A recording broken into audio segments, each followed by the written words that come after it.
नमस्कार,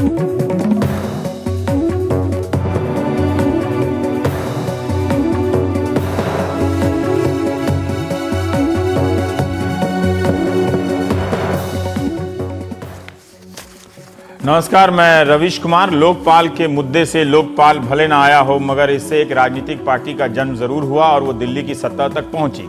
जाहिर है, जब उस पार्टी की सरकार जन लोकपाल लेकर आए तो उसकी सख्त समीक्षा होनी ही चाहिए कि उसका जन लोकपाल कैसा है, जिसे एक बार लाने के प्रयास में आम आदमी पार्टी ने अपनी सरकार छोड़ दी थी।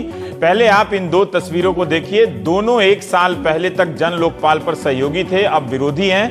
पहले इनका विरोध कांग्रेस या बीजेपी से होता था, अब इनका विरोध आपसी हो गया है। पहली तस्वीर में दिल्ली विधानसभा के बाहर योगेंद्र यादव, प्रशांत भूषण और विधायक पंकज पुष्कर जन लोकपाल एक्ट 2015 का विरोध कर रहे हैं। स्वराज अभियान का कहना है कि केजरीवाल सरकार का जन लोकपाल महाजोगपाल है। प्रशांत भूषण का कहना है कि जब दिसंबर 2013 में केंद्र का लोकपाल आया, तब अरविंद केजरीवाल ने कहा था कि इसे मंत्री तो क्या चूहा भी जेल नहीं जाएगा। केजरीवाल ने जनता के साथ धोखा किया है। प्रशांत भूषण ने अरविंद केजरीवाल को सीधे बहस की चुनौती दी है। उनका यह भी कहना है कि जन लोकपाल बिल का मसौदा विधानसभा में रखे जाने से पहले वेबसाइट पर नहीं डाला गया, लोगों से सुझाव नहीं मांगे गए। इस दूसरी तस्वीर में आम आदमी पार्टी के समर्थकों को आप ढोल पीटते देख रहे हैं।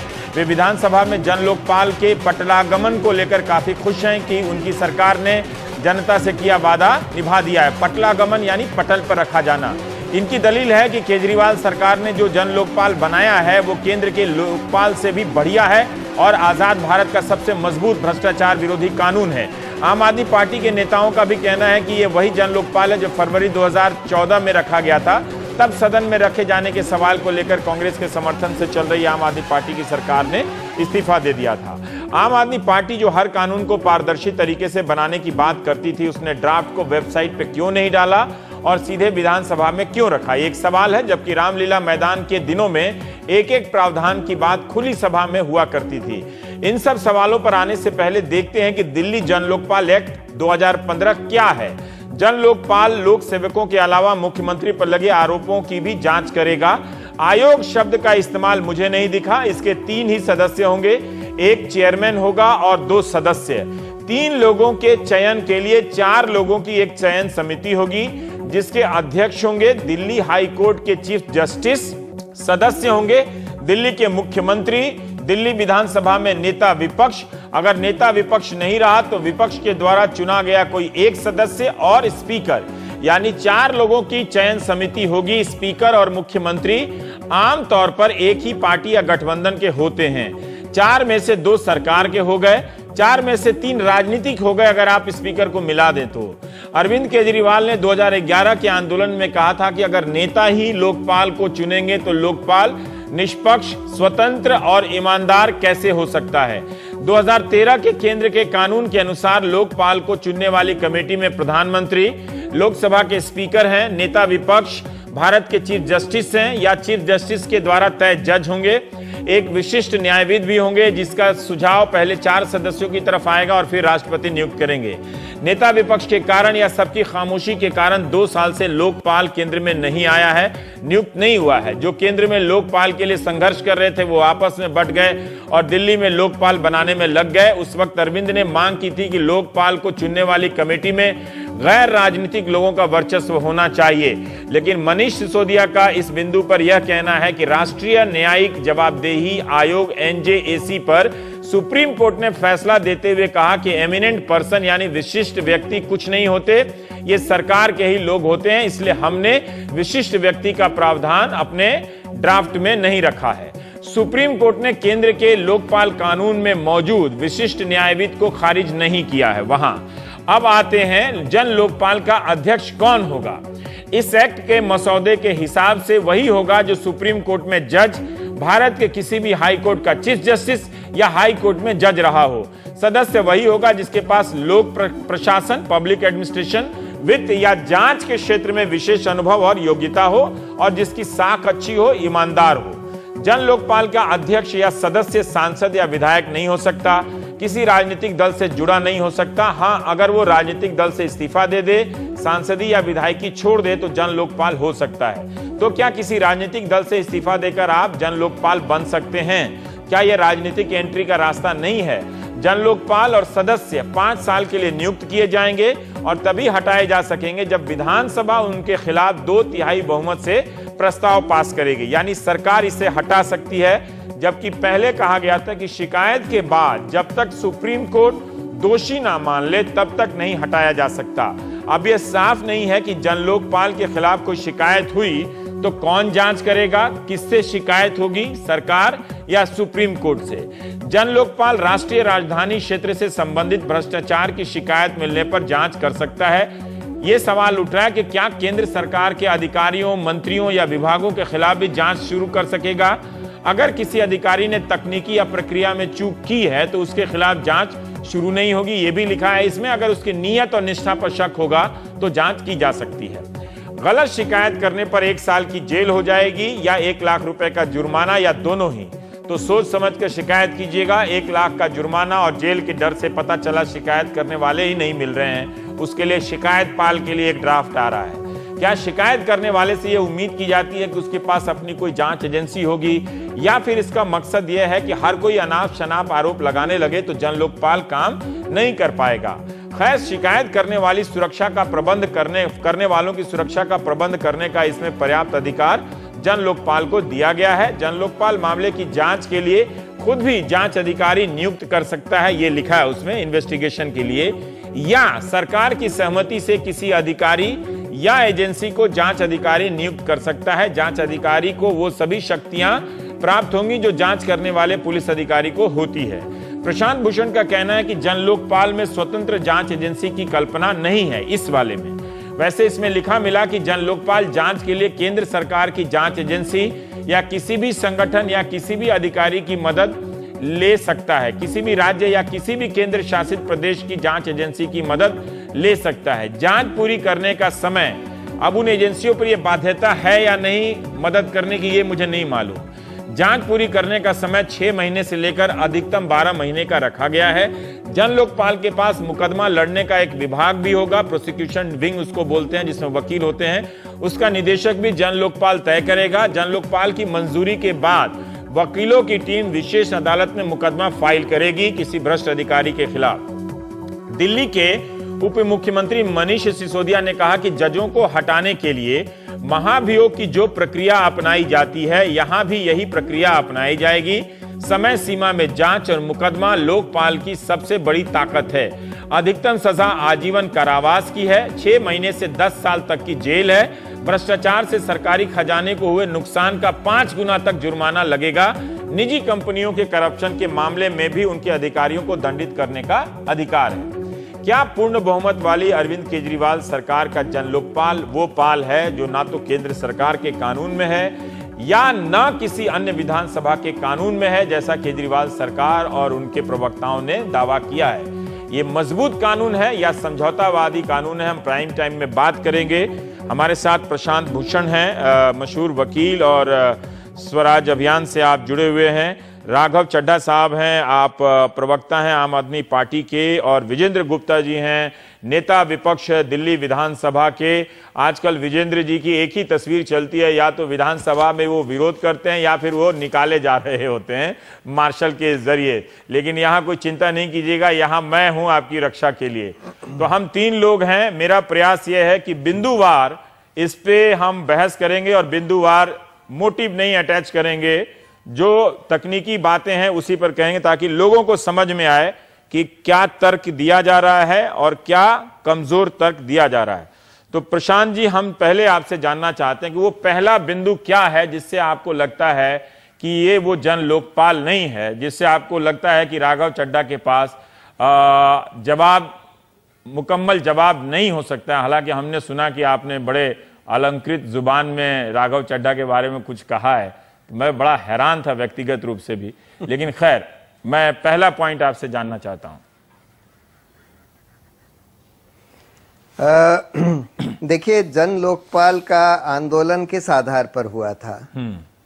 हम लोग ये मांग कर रहे थे कि अभी तक कोई सरकार से स्वतंत्र संस्था नहीं है भ्रष्टाचार की जांच करने के लिए, और क्योंकि सरकार की ही भ्रष्टाचार की जांच होनी होती है, तो इसलिए सरकार से पूर्णतः और नेताओं से पूर्णतः स्वतंत्र संस्था बननी चाहिए, जिसको हम लोग लोकपाल कहते थे।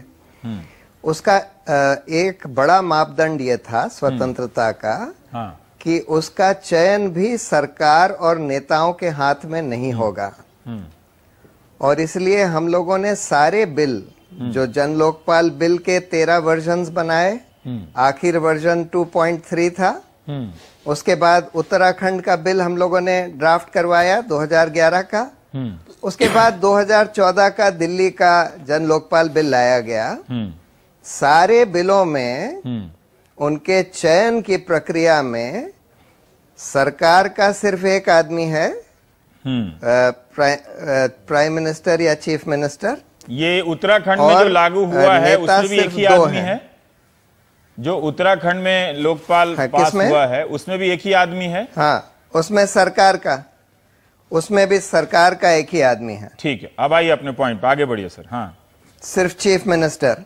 हाँ, हम लोगों ने पूरा एक ये कंपैरेटिव चार्ट बनाया हुआ है 5 बिल का, जिसमें कि सरकार का जो 2013 का जो एक्ट है उसका भी चार्ट बनाया हुआ है और सारे प्रोविजंस दिए हुए हैं हर बिल के। ठीक है। हाँ, क्योंकि मैं भी इसमें इन्वॉल्व था, तो इसलिए सिर्फ पहले बिंदु पे चार्ज लगाइए ताकि हम बिंदुवार आगे बढ़ते हैं सर। हाँ हाँ, तो पहला तो ये मुद्दा था कि इसमें सरकार का और नेताओं का बहुत कम रोल होना चाहिए चयन प्रक्रिया में। और चयन प्रक्रिया पारदर्शी होनी चाहिए। सारे बिलों में यह था कि एक सर्च कमेटी होगी जो पारदर्शी तरीके से चलेगी, जो एप्लीकेशंस मंगाएगी, वेबसाइट पर सारे नाम डालेगी, शॉर्टलिस्टेड नाम डालेगी, उनके क्वालिफिकेशंस डालेगी, जिससे जनता अपनी प्रक्रिया दे सके। ठीक है। इस बिल में जो 2015 का बिल है, इसमें इन्होंने सिलेक्शन कमेटी में 4 लोग हैं, जिसमें सिर्फ एक चीफ जस्टिस जो है वो गैर नेता है। 3 नेता हैं जिसमें 2 सरकार के हैं, मुख्यमंत्री और स्पीकर, यानी कि और एक विपक्ष का नेता। यानी कि कोई लोकपाल सरकार की अनुमति के बगैर नहीं बन सकता। कोई सर्च कमेटी, कोई पारदर्शिता का कोई जिक्र नहीं है इसमें सिलेक्शन में। ठीक है। और जो सबसे इंपॉर्टेंट बात है कि उसका रिमूवल, यानी कि जब चाहे सरकार हटा सकती है। इस पे हम बाद में आते हैं। इस बिल में ये लिखा है पहले नियुक्ति पे ही रहते हैं। ठीक है, पहले नियुक्ति पे रहते हैं। राघव, अभी प्रशांत जी ने कहा कि आप जो बिल लेकर आए हैं उसमें आप पहले मांग करते थे कि उसमें नेताओं का प्रभुत्व नहीं होना चाहिए, और आप लोगों के ही प्रभाव से जब आप और प्रशांत भूषण एक साथ थे तब उत्तराखंड में जो कानून बना, जिसका श्रेय आप लोग भी आधा आधा लेते हैं, कि उसमें सरकार का एक ही प्रतिनिधि है। मुझे अभी याद नहीं है पर प्रशांत जी ऐसा कह रहे हैं। दूसरा, इसमें सर्च कमेटी गायब है। जो सिलेक्शन कमेटी है, मैं और जगह पढ़ रहा था तो उसमें ये देख रहा था कि सिलेक्शन कमेटी सर्च कमेटी बनाएगी और सर्च कमेटी कई नामों का चुनाव करेगी, उसे वेबसाइट पे डालेगी। ये 2 हिस्सा आप लोगों ने नए बिल में गायब कर दिया। इसका जवाब दीजिए। जवाब दे देते हैं। देखिए रवीश जी, यदि आप 2014 का दिल्ली सरकार का, हमारी 49 दिन की सरकार का लोकपाल का बिल उठाएं, जब प्रशांत जी, योगेंद्र जी सब हमारे साथ थे, और 2015 का बिल का उठाएं और उसमें जो चयन समिति और अपॉइंटमेंट का जो प्रोसीजर उसे कंपेयर करें, तो उसमें एक फर्क है। वो फर्क मैं आपको बता देता हूं वो क्या फर्क है। ये फर्क है कि उस वाले 2014 के कानून में ये लिखा था कि एमिनेंट पर्सन, यानी कि विशिष्ट व्यक्ति जो कई प्रकार के बैकग्राउंड से आ सकता है, चीफ ऑफ आर्मी स्टाफ रह चुके व्यक्ति भी हो सकते हैं, यूपीएससी का कोई मेंबर भी हो सकता है, कई प्रकार के लोग हो सकते हैं, वो उस सिलेक्शन कमेटी का हिस्सा होंगे। अभी आपने देखा कि एनजेएसी का जजमेंट आया जिसके अंदर सुप्रीम कोर्ट ने एमिनेंट पर्सन्स की भूमिका, यानी कि विशिष्ट व्यक्तियों की इस प्रकार के चयन पे जो भूमिका है उस पर प्रश्न चिन्ह खड़ा कर दिया और कई प्रकार की उस पर टिप्पणियां करी और कहा कि इससे पॉलिटिकल इंटरफेरेंस भी बढ़ता है और विशिष्ट व्यक्ति, जैसा कि आज मनीष जी ने भी अपने वक्तव्य में कहा, कहीं ना कहीं पॉलिटिक्स और राजनीति का शिकार हो जाते हैं और इसलिए वो जो पूरा प्रोसेस है पॉलिटिसाइज हो जाता है। दूसरी चीज मैं कंप्लीट कर लूं एक बारी। सर्च कमेटी, मैं उस पर भी आ रहा हूं, मैं उस पर आऊंगा। तो जो 2014 का हमारा अपॉइंटमेंट प्रोसीजर था, वही अपॉइंटमेंट प्रोसीजर इस बार लिया है, केवल वरिष्ठ व्यक्तियों को हटा दिया है और उसकी जगह 400 जो अपॉइंटमेंट का प्रोसीजर है उसमें कमिटी में 4 लोग हैं, जिसमें अध्यक्ष उस कमिटी के chief justice of Delhi high court हैं और वो जो न्यायपालिका है उसके अध्यक्ष हैं, सरकार के अध्यक्ष मुख्यमंत्री हैं, विपक्ष के अध्यक्ष नेता विपक्ष हैं और विधानसभा के सभापति यानी कि विधानसभा के अध्यक्ष स्पीकर हैं। ये एक चीज रही। दूसरी चीज आपने सवाल उठाया कि आप जो नाम लाएंगे उसका चयन कैसे होगा, वो वेबसाइट पे डाले जाएंगे कि नहीं डाले जाएंगे, पब्लिक कंसल्टेशन होगी, लोगों को उस पे जवाब और अपनी राय सर्च कमेटी पे। देखिए ये सब चीजें मैं वही बता रहा हूं, यदि आप हमारा 2015 का कानून पढ़ें उसके अंदर तमाम तरीके के रूल्स बनाने के लिए एनेबलिंग प्रोविजंस दिए हुए हैं कि आप किस प्रकार से चयन करेंगे, क्या सर्च कमेटी होगी, क्या पब्लिक डिस्कशन होगा, वेबसाइट पे नाम डाले जाएंगे, लोगों से सुझाव मांगे जाएंगे, उन सब के लिए रूल्स लाए जाते हैं। एक सेकंड सर, एक सेकंड, पहले तो मुझे ये बताइए कि जब पहला सवाल जो आपने जवाब दिया उसमें मेरा सवाल है कि जब आपने सिलेक्शन कमेटी बनाई और उसमें एनजेएसी पर जो सुप्रीम कोर्ट की राय है वो मैं नहीं जानता हूं, मैं आपकी दलील है कि उसके हिसाब से एमिनेंट पर्सन नहीं होना चाहिए। मुझे नहीं मालूम कि सुप्रीम कोर्ट ने क्या लोकपाल में जो एमिनेंट पर्सन की जो वहां पर भूमिका लिखी हुई है क्या उस पर भी कोई टिप्पणी की है? वो नहीं की अभी तक जो केंद्र का कानून है उस पर नहीं किया है।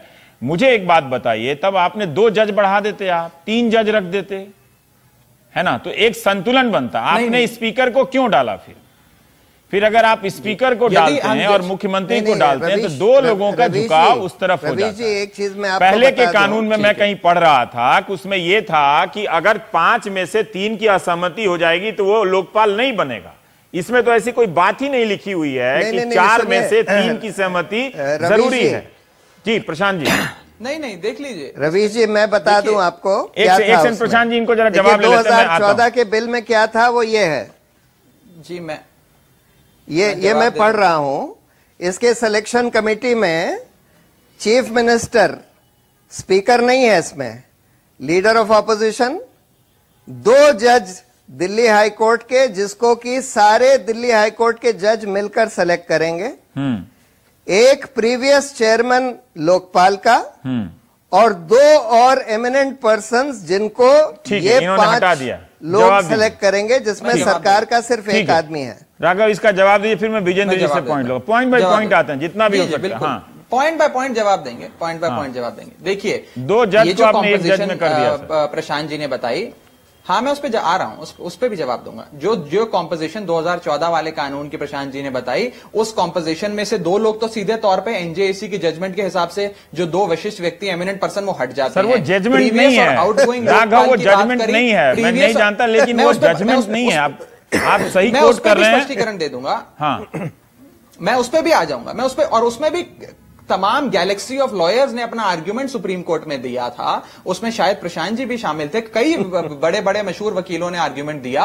और सुप्रीम कोर्ट का जज, मैं ये नहीं कह रहा कि सुप्रीम कोर्ट का जजमेंट लोकपाल के अपॉइंटमेंट के केस में है, परंतु सुप्रीम कोर्ट के उस जजमेंट में एमिनेंट पर्संस की इस प्रकार की चयन समिति में भूमिका पर बहुत बड़ा प्रश्न चिन्ह खड़ा है। आप यदि 1000-1500 पेज का वो जजमेंट आप पढ़ेंगे तो आप उसमें ये पाएंगे। पहली चीज, लेकिन आप 2 जज रख सकते थे। आज कल को कॉन्फ्लिक्ट हो, कल को कोई सुप्रीम कोर्ट या हाई कोर्ट में हमारे लोकपाल हमारे कानून को चैलेंज करे, उससे पहले ही हमने एक ऐसी चयन समिति बनाई है जो एक स्वतंत्र निष्पक्ष लोकपाल खड़ा करेगी। अब आप जो दूसरा सवाल उन्होंने पूछा कि आउटगोइंग चेयरपर्सन जो हैं, जो लोकपाल हैं, जो जा रहे हैं, उनका भी इसमें होना चाहिए। 2 जज क्यों नहीं है? हाँ, 2 जज पे भी जवाब दे देते हैं। हाँ, 2 जज पे मैं दे देता हूं। यदि आप ये कर दें कि 2 जज इस कमिटी में बैठ जाते हैं तो फिर तो एक्सक्लूसिविटी ऑफ जुडिशरी हो जाएगा, चेक्स और बैलेंसेस का पूरा प्रोसीजर आप तो पहले कहते थे ना कि नेता का वर्चस्व नहीं होना चाहिए। 4 स्तंभ है। आप तो फिर आप खुद नेता का वर्चस्व कहां है? अगर आप 2 जज को रखेंगे तो आप कह रहे हैं जुडिशरी का वर्चस्व हो जाएगा, और 3 पॉलिटिशियन को रखेंगे तो एग्जीक्यूटिव का वर्चस्व नहीं है। ये पॉलिटिशियन की बात नहीं है। आप मुझे ये बताइए, यदि आज आपकी बात मैं मानूं और इसी पे हम आगे थोड़ा चर्चा करें, यदि ये 4 लोगों की कमिटी जिसमें chief justice of Delhi high court इसके चेयरपर्सन हैं, यदि दिल्ली के मुख्यमंत्री को आप नेता मान लेते हैं, यदि वे अपना मनपसंद लोकपाल बनाना चाहे तो क्या वे बना सकते हैं? आपने कहा स्पीकर हमारी पार्टी का है, चलिए स्पीकर को भी हम मान लेते हैं कि चलो स्पीकर और मुख्यमंत्री जो नाम कहते हैं हम बना सकते हैं, नहीं बना सकते? विपक्ष डिसेंट करेंगे, chief justice of high court dissent करेंगे, तो चेक्स और बैलेंसेस का सिस्टम बनाया गया। मैंने जो ड्राफ्ट पढ़ा है उसमें ये बात इसमें नहीं मुझे इसका जिक्र मिला कि 4 में से मेजॉरिटी व्यू क्या होगा, माइनॉरिटी व्यू क्या होगा, मुझे इसका जिक्र नहीं मिला। मुझे किसी और कानून के ड्राफ्ट में मिला था कि अगर 5 लोग सर्च कमेटी में कहीं कि अगर सहमत नहीं है तो वो नहीं चुना जाएगा। विजेंद्र गुप्ता जी, नेता विपक्ष डाला गया है, स्पीकर डाला गया है और मुख्यमंत्री डाला गया है, तो क्या आप जो प्रशांत भूषण आरोप लगा रहे हैं उससे आप सहमत हैं कि ये 3 लोगों का वेटेज है, पॉलिटिकल एग्जीक्यूटिव का वेटेज है, वो जुडिशरी से ज्यादा है, इसलिए ये सिलेक्शन कमेटी निष्पक्ष लोकपाल को चुनी नहीं सकती है? मैं आपको रवि जी पहले सिलसिलेवार 2-3 चीजें बताना चाहता हूं। पहला विषय तो जो सिलेक्शन कमेटी है, इसमें पॉलिटिकल सिस्टम का वर्चस्व है। दूसरा, ये सिलेक्शन कमेटी सिलेक्शन प्रोसेस खुद ही तय करेगी, और जब 2 लोग सत्ताधारी दल के होंगे तो आप सोच सकते हैं कि वहां क्या होगा, क्योंकि कम से कम वो इंडिविजुअली तो मेजोरिटी में हो ही गए, 2 लोग हैं, और अदरवाइज बैलेंस करना है तो फिर बराबर हो गए।